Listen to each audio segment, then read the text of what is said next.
Tony, I think we can say this is one of the most significant Supreme Court losses for a U.S. president in modern history. I mean, the justices invalidating a key part of President Trump's economic policy agenda. And this afternoon, like you said, he blasted the court and said the fight for tariffs wasn't over. I'm ashamed of certain members of the court. An angry President Trump lashed out at the justices, turning his eye on three of the court's conservatives, Neil Gorsuch and Amy Coney Barrett, justices he put on the court, and Chief Justice John Roberts, who wrote the opinion. They're very unpatriotic and disloyal to our Constitution. The three joined with the court's three liberal justices to rule that the federal emergency trade law that gives presidents power to regulate imports did not authorize President Trump to impose tariffs, said the Chief Justice. Had Congress intended to convey the distinct and extraordinary power to impose tariffs, it would have done so expressly. The ruling invalidates 10% baseline. Reflecting on how we got here, it's quite ironic. Trump invested a lot of energy over 4 years to reshape the court, seeing it as his own constitutional safety net. But this was the breaking point. He just crossed it. The final vote was 6-3, with Roberts writing for the majority that included Trump's own appointees. Their conclusion was a public censure of sorts, stating he can't treat emergency and trade statutes like a blank check. His broad use of economic security and emergency powers to alter global trade agreements had overstepped the powers that Congress granted him. The constitutional argument that he built his whole second-term strategy on, the idea that emergency declarations can shift legislative authority from Congress to the president, was deemed legally incorrect. And to see this written down permanently in the Supreme Court's records, especially with his own nominees voting against him, that's quite a statement. And even before the full legal analysis circulated around Washington, Trump was already on television calling the ruling a betrayal and accusing the justices he appointed of sabotaging his presidency. The president really had a moment today, didn't he? It's fascinating to see how things turned out. He's now in a tight spot after the Supreme Court shot down most of his tariffs, which were a big part of his economic plans. This ruling was a clear 6-3 decision with two of his own appointees, and Chief Justice John Roberts siding with the liberal justices. You can imagine his frustration, especially since he always claimed those justices were in his corner and were part of his legacy, the very reason why people should have voted for him. Now he's calling them traitors for simply following constitutional principles. The irony is rich, to say the least. Instead of gracefully accepting the ruling, he's threatening to use his power to retaliate against his economic rivals, and even mentioned a global tariff. It's like the whole "I can do whatever I want" with emergency powers phases just come crashing down in a spectacular sense.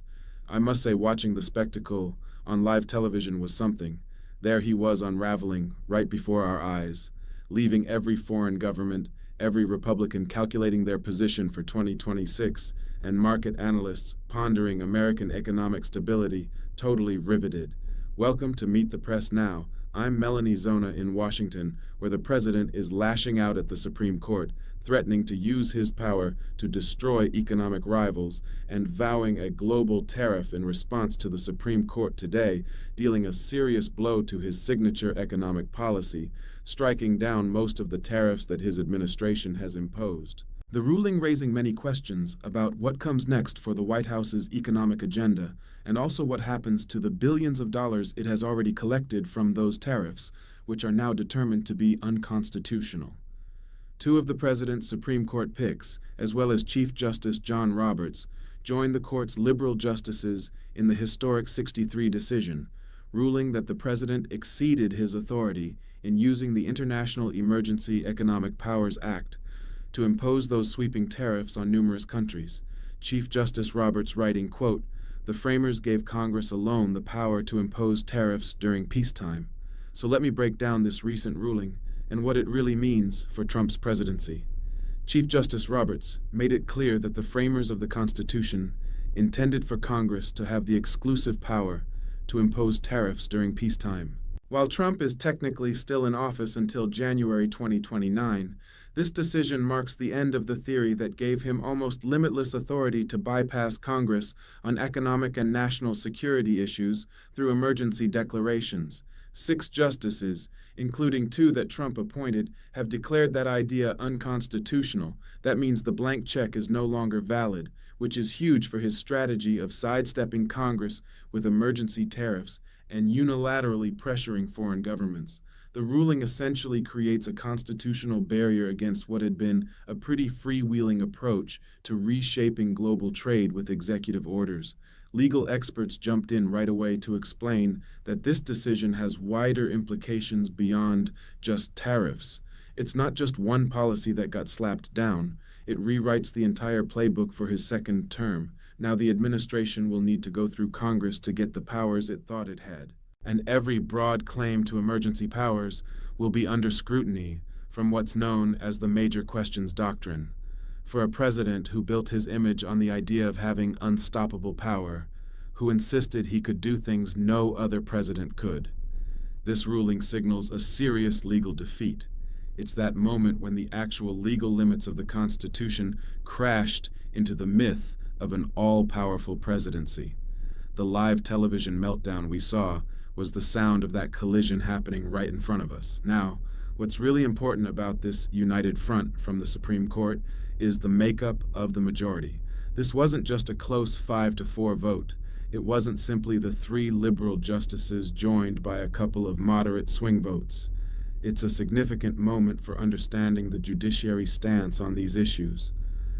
The decision in the courtroom was quite a surprise, considering it ended up being a solid 6-3 against Trump, and that included 2 justices he had nominated himself. There was Gorsuch, who Trump had proudly hailed as a major conservative win, and Barrett, who was fast-tracked right before his first term ended as a highlight of his judicial achievements. Both of them took a long, hard look at Trump's sweeping claims regarding tariffs and emergency powers, measured them against the Major Questions Doctrine, and recognized that those claims didn't hold up constitutionally. This doesn't feel like a partisan issue at all. Instead, it seems like a core principle of conservative judicial philosophy was applied. And that's exactly what Trump's appointments were supposed to promote. They were consistent in their approach toward a president who thought he could claim unlimited authority, an authority that the Constitution simply doesn't grant. What's really clear from this situation is that there's a unified stance among the justices, including those who were once part of Trump's team. This sends a strong message to everyone from the administration to the courts assessing emergency powers, and even to foreign governments and political players here at home about what American executive authority actually entails. The principles of the Constitution definitely matter, and the justices have commitments beyond mere political allegiance. Then came Trump's outrageous reaction to the ruling, which turned out to be one of the most politically charged moments of this whole saga. He called his own justices traitors, claiming the court was out to undermine his presidency. He insisted that the ruling had failed dramatically and hindered his governance. His use of the phrase "my own justices" was particularly telling, simply implying that because he had nominated them, they somehow owed him a duty of loyalty above their constitutional responsibilities. This exact phrase really gives away how Trump perceives the judiciary. He doesn't see the Supreme Court as an independent body upholding constitutional values, but rather as justices who should protect him because he fought for their appointments. It's like he considers them employees rather than constitutional officials, which is quite a stark misunderstanding of their role. The Supreme Court's recent ruling has kicked off quite the reaction, showing us just how unfiltered and raw things can get when a leader faces reality. It's like watching a person who thought they had built up a security net, realizing instead that the court isn't about loyalty, but about applying principles. This moment is crucial. It signals the end of a reign, not marked by dates on a calendar, but by the unfolding of events. Now, diving deeper into what this ruling really means, we see that the united front the Supreme Court put up is more significant than any policy loss. Let's break it down into several key aspects. First, there's the blank check doctrine. This addresses what the court's decisions say about emergency powers and economic authority. It has implications reaching far and wide, impacting the entire governing strategy for a second term. Then we have the surprising turn of events with Justices Gorsuch and Barrett. Their switch to join the majority is telling. It highlights the court's independence from the president, which is something he might not have anticipated.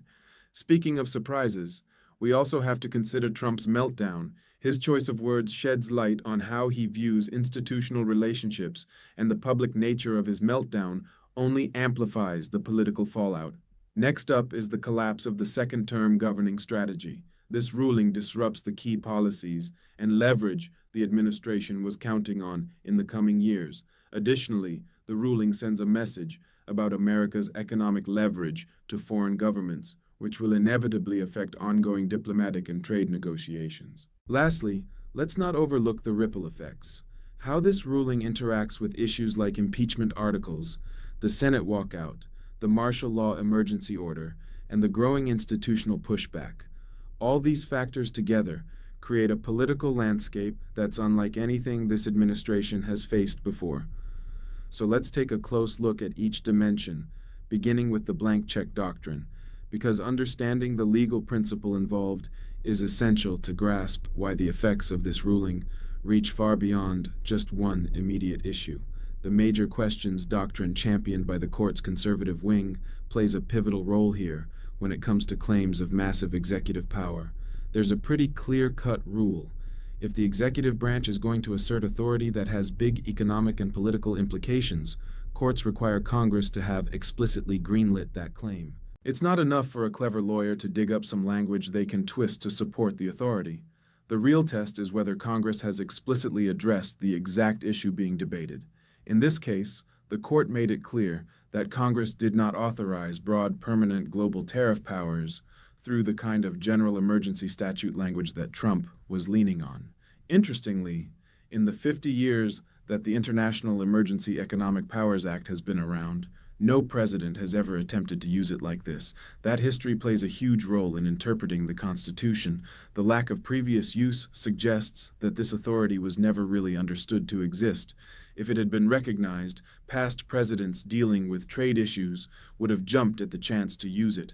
From this historical standpoint, the court's ruling concluded that the emergency powers don't allow for permanent global tariffs. And this reasoning applies to all sorts of other emergency authority claims that rely on vague statutory language like immigration issues, domestic security measures, and foreign policy strategies that substitute a presidential statement for congressional approval. With two justices appointed by Trump now in the majority, the Supreme Court has clearly drawn the line on how assertively these powers can be enforced. Now let's talk about the role of Gorsuch and Barrett, which really holds significant weight for Trump. These justices aren't just any appointees. They were celebrated by him as huge political wins. Neil Gorsuch took over a seat that Mitch McConnell strategically kept open for nearly a year, just to block Obama's appointment, and he was confirmed despite opposition from Democrats. This was seen as the beginning of Trump's legacy in the judiciary. Then there's Amy Coney Barrett, who was pushed through a quick confirmation process during the last weeks of Trump's first term. Her confirmation was also viewed as a stamp of approval for his judicial goals. This ruling, therefore, might feel particularly crushing for him. It's quite fascinating to see how the Supreme Court justices, including Chief Justice Roberts and the three liberal ones, tackled the emergency tariff authority claim. They all came to the same conclusion, stating that it just isn't constitutionally sufficient. Congress didn't clearly give the green light for this, which basically means the claim didn't hold up. This verdict from those particular justices is like a huge thumbs down to the loyalty Trump expected from the people he relied on the most. Plus, it sends a strong message throughout the entire federal judicial system. When the Supreme Court, backed by a conservative supermajority, decides to apply the major questions doctrine to push back against Trump's emergency authority claims, every lower court judge out there dealing with similar challenges now knows exactly what's expected in terms of constitutional standards. They have the best possible guidance for applying those standards strictly. The United Stand isn't just about this one case. It's essentially a game changer for how every court will handle future ones. Now let's dive into the psychology behind Trump's meltdown, because the way he responded actually sheds light on his views about judicial appointments and their significance. And that's important beyond just seeing a president lose his cool on live TV. When he says "my own justices," it really reflects a belief that appointing judges creates personal obligations rather than filling positions in an independent constitutional body. With this mindset, Nominating a justice becomes like creating a debt. That justice supposedly owes loyalty to the president who chose them. Favorable rulings are seen as paying off that debt, while unfavorable ones represent a betrayal of that trust. This way of thinking is fundamentally flawed. Justices are not supposed to owe anything to the presidents who appoint them. Their loyalty lies with the Constitution, and they are meant to use their best judgment in applying the law. The confirmation process is about establishing a constitutional officer, not someone who will play political games. So when Trump calls them betrayers and accuses them of sabotage, using the term my own, he's unintentionally showcasing his flawed theory. His appointed justices are applying constitutional principles to his own behavior and finding it lacking. So, let's dive into what's happening here. The whole idea is that what we're seeing isn't a betrayal of loyalty. It's just the constitutional system doing its thing, working independently of the political party, of the person being judged. Now, there's this big deal about the second-term strategy crumbling, and it's not just about losing one policy tool. This ruling really shakes up how the administration can chase its main goals. The tariff authority wasn't just a side option, it was a key part of the entire second-term economic and foreign policy game plan, using economic pressure through unilateral tariff declarations without having to go through Congress. This meant they could avoid the usual delays and compromises that come with legislative processes, allowing them to reshape relationships with major trading partners like China, Europe, Canada, and Mexico. Now, that route is blocked constitutionally. They can still tackle trade policy through specific laws that allow for certain types of tariff actions like national security tariffs under Section 232 or unfair trade practice tariffs under Section 301, but with strict limits. The emergency declarations won't work as a free pass for drastic global restructuring anymore. Plus, the Iran strategy, which relied on a mix of military pressure and economic threats via tariffs, just lost one of those key parts, while the others, getting tangled up with concerns about war crimes, Senate walkouts, and even articles of impeachment. It's like we're watching the strategic setup of the second term slowly fall apart. Not in a dramatic way, but more like death by 1,000 cuts, with the administration losing the very tools it was depending on. And let's not forget the international credibility aspect here, because this ruling doesn't just mess with American politics. It reaches into global diplomacy and the economic arena, where Trump's claims of leverage were supposed to work. The whole tariff situation was about more than just economics. It was also about credibility, showing that the threats the administration made were serious and enforceable without facing constitutional challenges. But the Supreme Court ruling flipped that whole credibility equation in just a single moment. So here's the situation. All those countries, China, Europe, Canada, Mexico, Iran, are sitting back and calculating whether they should stick to American economic demands. Now they've gotten a wake-up call. The key way those demands were enforced has been kicked to the curb by none other than the president's own court. It's pretty clear that the threat isn't as scary anymore. The power to use economic pressure as a diplomatic tool is looking pretty weak, especially since the Supreme Court has made it clear that the legal boundaries of that power have been crossed. This ruling strikes a credibility blow to an administration that's been all about being the most economically powerful in recent history. There's no quick fix for that. No tweet or statement can undo the impact it has on foreign governments as they reevaluate how much clout America really has. Let's break it down into 4 simple points to really get why this whole reign is taking a nosedive. First point, this ruling brings an end to the theory, not the timeline.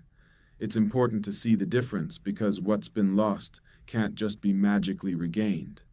The idea that the president can do just about anything concerning economic and trade policy during emergencies, which has been the basis for the last term, has now been deemed unconstitutional by 6 justices, including 2 that Trump himself appointed.